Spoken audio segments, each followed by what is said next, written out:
Locked On Podcast Network and Odyssey present Locked On Sports Today.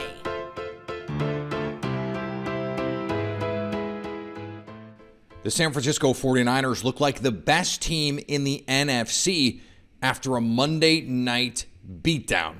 The Detroit Lions are in the hunt for the playoffs, and it's time for the Rams to shut down Matthew Stafford. I'm Peter Bukowski, starting your day with the can't-miss stories and biggest debates in sports. You're Locked On Sports Today. Searching all major sports. Found. Let's start with the biggest story.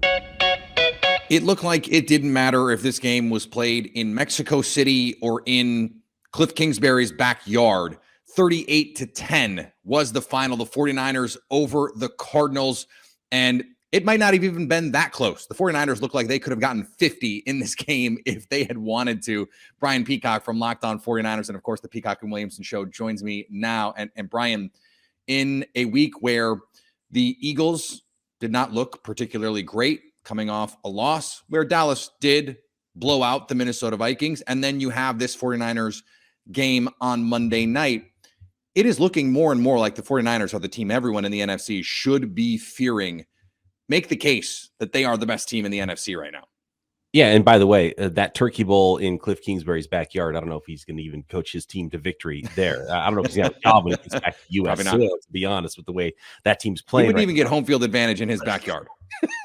Exactly. Even if there's not 80,000 49ers fans, that was a raw deal for the Cardinals to get a home game in that environment with so many 49ers fans. But that aside, there's been a lot of people that have talked about, because, you know, it's been the Bills and the Chiefs and the Eagles all year is the 1, 2, 3 in everybody's power rankings, and kind of, you know, who's that fourth team? And a lot of folks have been really high on the 49ers. I had been reserved on that because I wanted to see it. And now we finally saw it in prime time with everybody watching on Monday Night Football. And I have no doubt that all the talking heads on Tuesday morning are going to be all about the 49ers. And I'm going to be right there with them. This was Kyle Shanahan's best play calling of the season. He got everybody involved, and he's got so many people on offense to feed. And he was able to feed Deebo Samuel. He was able to feed Christian McCaffrey. He was able to feed 2 touchdowns apiece to Brandon Ayuk and George Kittle. So Kyle definitely in his bag in this game. I thought it was the best performance by far offensively and defensively by the 49ers. And by the way, second half, D'Amico Ryan's defenses for the 49ers have been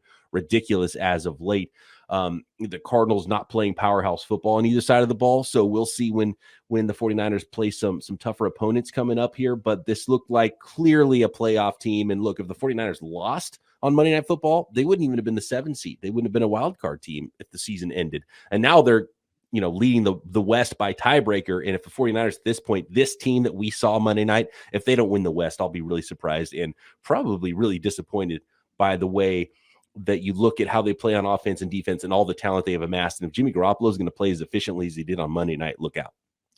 Yeah, I wanted to ask you about Jimmy G, because 20 for 29 with 4 touchdowns in this game. A lot of that was because Kyle Shanahan creates opportunities for his guys to make plays after the catch. We saw that with Brandon Ayuk. He had a pair of touchdowns. George Kittle, he had a pair of touchdowns.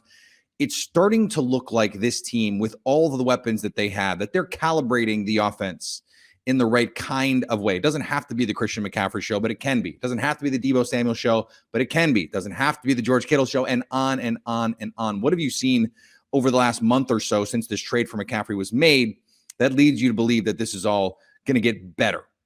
Yeah, and it started a little bit before McCaffrey with Jimmy Garoppolo too, and his turnover-worthy plays has been really cut in half.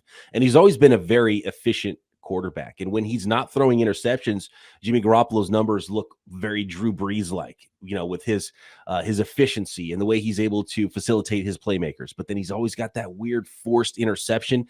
It feels like he's playing really loose this year, and he's not tight, and he's not forcing those balls into tight coverage that he had before. He's actually holding onto the ball a little bit longer than he has in the past, I think, to just really go through this progressions relaxed and not just throw the ball that Kyle in his helmet is telling him pre-snap that is going to be there. He's finding his own plays, and I think it's really shining in that offense with all these playmakers being able to facilitate everybody. It's been really fun to watch, and Christian McCaffrey just adds another level. So you can't key on Deebo when he's in the backfield or wherever he is. You can't key on just Christian McCaffrey because it's going to open up other things. You can't try to take away George Kittle anymore, because now you've got all these other weapons, and then Brandon Ayuk breaking out as well, because teams really aren't respecting the ball beyond 5-10 yards down the field, but now you have to there as well. So it's a really fun offense, and now if it's going to continue to go this way, continue to progress this way, this is a scary unit right now for the 49ers. They still run the ball and they play a whole bunch of defense. And if they're going to be playing offense and putting up points, like points, then it's scary. And I think I would put them near the top, and really wouldn't even be worried about a road game in Philadelphia for the 49ers if they're going to be playing like this. Stay up to date all year on the San Francisco 49ers by subscribing to the Locked On Sports Today and the Locked On 49ers podcast on the Odyssey app, YouTube, or wherever you get podcasts. Thanks for making Locked On Sports Today your first listen. Coming up, Dan Campbell's Lions have done such a 180 that... Wait, is this right? They have an outside shot at being a playoff team? Here's what to look for on BetOnline, your number one spot for all your gambling needs. With Kyrie Irving back, it's worth taking a look at this special line. If the Nets do end up trading him, where will Irving end up? BetOnline's odds look like this. The Lakers, plus 150. The Miami Heat, little under the radar, plus 250. The Clippers at 4-1, Mavericks 5-1, Knicks plus 750, and the 76ers at 10-1. BetOnline, where the game starts. The USA men's soccer team opened up their first World Cup in 8 years with a 1-1 draw against Wales. The U.S. scored in the 36th minute after Timothy Way took the feed from Christian Pulisic and deposited it in the net with his right foot. Welsh manager Rob Page called for a substitution to bring in a taller defender, Kiefer Moore, and then Welsh defense shut down any attack the offense had. There was also a marked decrease in attacking energy from the Americans, while Wales saw a huge increase in their aggressiveness. That, more than anything, helped them dominate possession in the second half and led to a Gareth Bale game-tying goal in the 82nd minute. Next up for the U.S. is a date with an English side that beat Iran 6-2. The Atlanta Falcons may be without Kyle Pitts for the rest of the season. Kyle Pitts is out indefinitely and might miss the rest of the year with a knee injury. I'm Aaron Freeman with Locked On Falcons. Falcons tight end Kyle Pitts is officially out for the short term, according to head coach Arthur Smith, although a report from NFL Network's Ian Rappaport indicates that Pitts suffered a torn MCL on a hit from Bears safety Eddie Jackson in the third quarter this past Sunday. Rappaport indicated that Pitts is seeking a second opinion on whether or not to have surgery, which is likely why Smith is not quite ready to declare Pitts out for the year. Could potentially return at some point later this year as the 5-6 Falcons fight to keep their thin playoff hopes alive. Although we don't know how long Pitts will be out, it's almost certain that he's going to miss several weeks, and it's a tough blow for the Falcons, given much discussion in recent weeks over whether or not they can evolve their offense from one of the league's most run-heavy attacks into a more balanced unit that could potentially make waves in January. Without Pitts, that task is going to be much harder. And if this is the last we see of Kyle Pitts this season, it marks a disappointing end for his disappointing second year, where Pitts went from 68 catches and over 1,000 yards receiving in a historic rookie season a year ago to just 28 catches for 356 yards in 2022. The Denver Broncos waived running back Melvin Gordon III on Monday after he fumbled on Sunday for the 5th time this season in an overtime loss to the Raiders. Denver's 6th loss in 7 games. Gordon is the Broncos' leader in carries and rushing yards this season, but in Sunday's 22-16 loss, Gordon fumbled at the Raiders' 2-yard line just before the half. The Broncos guard Quinn Miners recovered the fumble. Kicker Brandon McManus's 25-yard field goal attempt was blocked on the next play. Brutal. It was Gordon's 2nd fumble this season at the opponent's 2-yard line or closer. Gordon fumbled at the Seattle Seahawks' 1-yard line in the Broncos' season-opening 17-16 loss. Cale Makar is one of the best players in the NHL, and he continued to prove why on Monday night. The Colorado Avalanche get the extra point in a shootout over the Dallas Stars, 3-2. So much to talk about in this game, but the main story, the big story, our very own Mr. Cale Makar sets a record for the fewest games by a defenseman to get to 200 points. He's already starting off his career on an incredible fashion. But to add this to everything that he's already accomplished so far in his young career, the sky continues to be a limit for this guy. If you're not paying attention to the career of Cale Makar, maybe this accolade will get your attention because it's the first of many, many, many more to come. He's collecting hardware. He's collecting records. The sky's the limit for Cale Makar. And he's done it in 12 less games than Sergei Zubov did.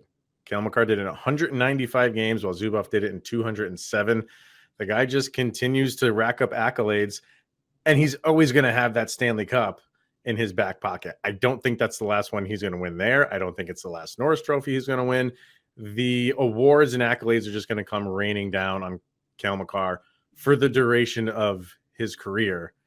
And it's happy. We're all happy that they did it in winning fashion against Dallas. A lot to talk about with this game. Make sure you check out Locked On Avalanche. Kyle and I will break it all down for you. And not to be outdone, Patrice Bergeron recorded his 1,000th career point. Boston Bruins captain Patrice Bergeron recorded a milestone assist in the Bruins' 5-3 win over the Tampa Bay Lightning on Monday. This is Ian McLaren, host of Locked On Boston Bruins, and by assisting on a goal scored by Brad Marchand in the second period, Bergeron recorded his 1,000th career point. It was his 1,235th career game, and the surefire Hall of Famer now has 409 goals and 591 assists in his legendary career. The Bruins, with the win, extended their win streak to 7 straight games. They are now a league best 17-2 through their first 19 games, and they'll have an opportunity to keep it going on Wednesday in Florida. Don't look now, but the roar might be being restored. The Lions go into the Meadowlands, MetLife Stadium, and they handle the New York Giants 31-18. They are now 4-6 and quietly in the mix, dare I say, in the NFC playoff race. Joining me now from Locked On Lions, Matt Derry. He is not used to hope. He is Jeremy Renner in the Marvel movies. Don't give him hope, but we are here. Matt, how has this team been able to get back on track? Because they have looked really like a different team over the last 3 or 4 games. Pete, it's a complete 180 from 1-6 and me threatening to finish my Locked On career and retire. I mean, all of a sudden against the Packers, by the way, you're welcome. Now you get to stay on the network. We're very glad. That's right. Knocking off the pack. The Bears win, there was some luck involved with a missed extra point, but they got the stop at the end of the game and the offense drove down the field. And then on Sunday against the Giants, that was a domination. Let's be completely honest. Everybody said the New York Giants have been so physical with other teams. They might not have the greatest passing game, and they might not have all these stars outside of Saquon, but boy, Detroit goes in there and just mauls the Giants on Sunday. So they're doing it with physicality. The defense is improving. The rookies are really playing well on that side of the ball. Aiden Hutchinson, Kirby Joseph, and second-year man Aleem McNeil. So all of a sudden, a little momentum, but it starts up front, O-line, D-line, and they're not making mistakes. Yeah, Aleem McNeil had 3 tackles for loss, 3 quarterback hits in this game. I want to ask you about an old friend of mine from Green Bay Packers days. Jamal Williams was a breakout star with Hard Knocks. A lot of people got to see his big personality for the first time, but he has been big on the field for the Lions this year, leading the league in rushing touchdowns. He's got 12 touchdowns on the season. We've got a month and a half to play here, Matt. What has he given this offense? Well, it was supposed to be the DeAndre Swift show, and Jamal Williams is going to be a backup, going to be a power guy, short yardage guy. And even last year when the two of them were out there together, Williams was handling a lot of the short yardage situations and the goal-to-go situations. But now Jamal Williams is clearly the best back on this team. DeAndre Swift is often injured, whether it's the shoulder or the ankle. And for some odd reason, even when he's on the field, he's making mistakes. He's missing blocks. He's going through the wrong holes, the wrong lanes. And so they really feel like Jamal Williams is not just a leader on the field, but off the field too. And they trust him. And you throw Justin Jackson, the former Charger, in the mix, and that's a nice 3-headed monster to have. But Williams has been great. O-line's been good, and they've been getting close. And 3-yard line, 2 and 1, and they've been pounding Williams. And it's working. And it worked to the tune of 3 touchdowns. Probably could have been 4 Sunday against the Giants. I know they gave up 30 to the Bears 2 weeks ago, but just 9 against the Packers, 18 against the Giants. Now, those two teams, even with the Aaron Rodgers part of this, have not been powerhouse offenses, but this was a defense that was trending in the direction of historically bad. When you and I did our crossover for Locked On Packers and Locked On Lions, we got to say historically bad defense, but they have not looked historically bad over the last few weeks. What's changed? First of all, about 2 weeks ago, they had a players-only meeting without the coaches, and they kind of came together and realized that they've got to trust one another when it comes to scheme and what they're doing on the field. I think there was some finger pointing going on before, not anything real negative, but just like, hey, where were you on this play? No, where were you supposed to be? Now, I think the development of Kirby Joseph, the third-round pick at safety, he's playing the free safety with Tracy Walker out for the year, and I think that's his spot.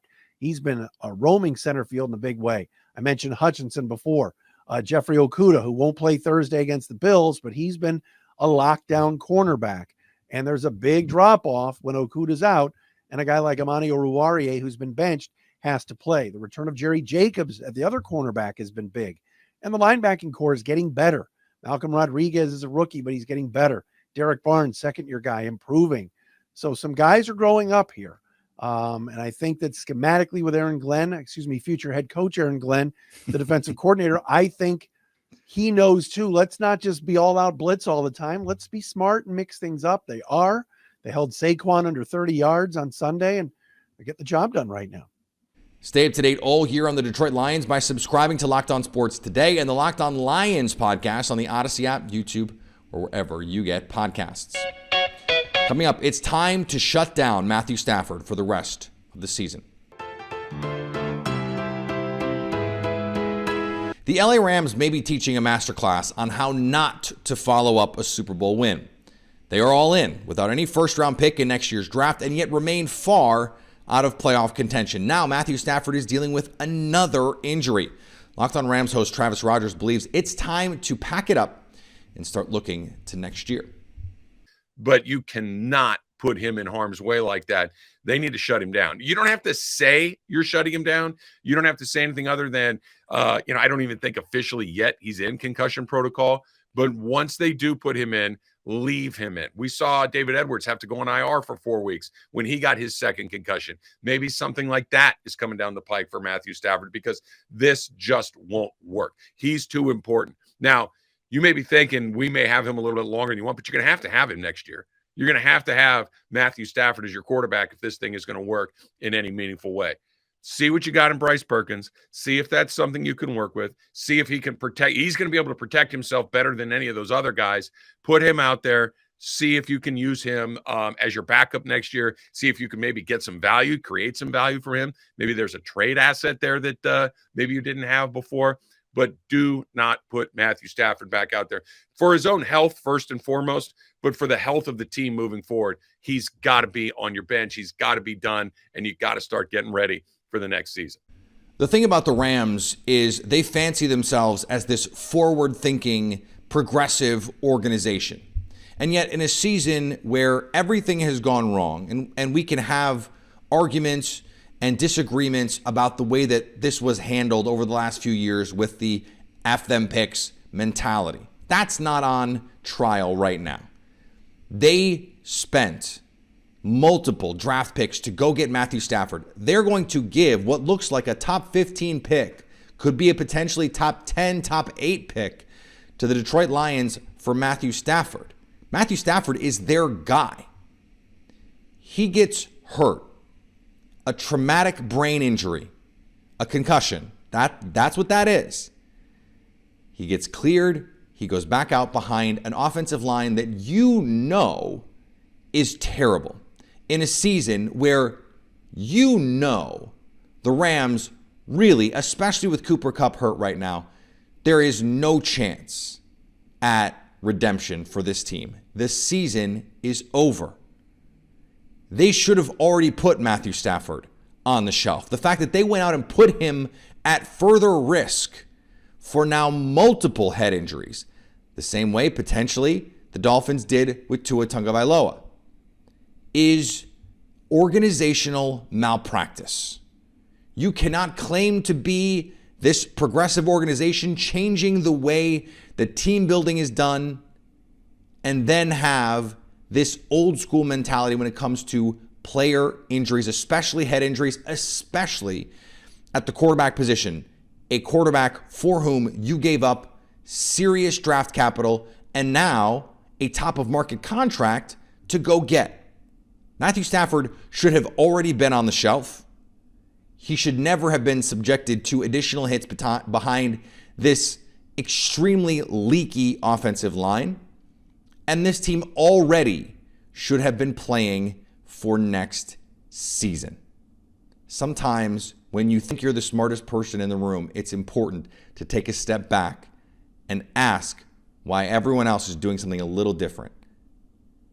And I'm not saying that the Rams are doing this the wrong way with all of the trading that they're doing, but if you get a little too high on your own supply, you drink the Kool-Aid and you believe in everything that you do, that can lead to some really bad decision making. And that looks like what had happened in this case. And finally, Iran soccer coach Carlos Queiroz has told the country's fans to stay at home if they cannot support the team after boos were heard from supporters in Monday's 6-2 defeat to England.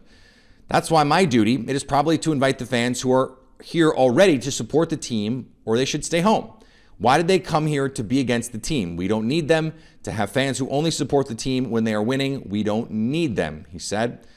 Guessing this mindset wouldn't go over well if Queiroz coached in a city like Philadelphia. Also, fans booing is the least of the problems right now in Iran, where you have major political unrest because of oppressive regimes, especially as it relates to women's rights. It is extremely ugly. And for us to even be talking about soccer with Iran feels a little icky, because this coach is speaking very much the way that the regime in Iran speaks to its people. If you don't like it, stay home. That's not how free society, how democracy, how the world is supposed to work. That's not how people deserve to be treated. Thanks for making Locked On Sports today your first listen. Now go find your favorite team's Locked On podcast and make them your second listen. Coming up on tomorrow's show, what's next in the NFL playoff picture? So at least until tomorrow, stay Locked On Sports today. Locked On Podcast Network and Odyssey present Locked On Sports Today. For more episodes of Locked On Sports Today, go to our video on demand. Click on Sports at the top of your screen. There, you'll find past episodes of Locked On Sports Today, plus other Locked On shows on demand.